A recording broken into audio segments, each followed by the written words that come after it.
Donc, si vous souhaitez communiquer avec des professionnels, la première porte d'entrée, c'est LinkedIn. Puis après, vous pouvez les trouver en fait dans certains groupes Facebook, mais les groupes Facebook ne sont pas des lieux de démarchage, c'est des lieux en fait pour nourrir des discussions et c'est par centre d'intérêt.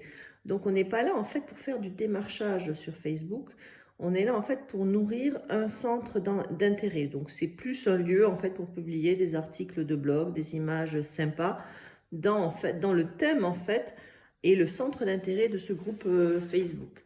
Sur Instagram, vous pouvez trouver des professionnels, c'est souvent des indépendants, des freelances et aussi des gens des métiers de bouche, de l'hôtellerie, de la restauration, des indépendants comme des community managers, des designers, des photographes, des gens du monde de l'image en fait.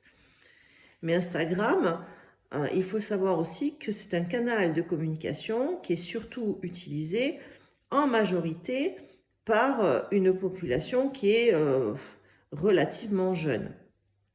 Alors que les décisionnaires des grandes entreprises ne sont pas toujours accessibles sur Instagram.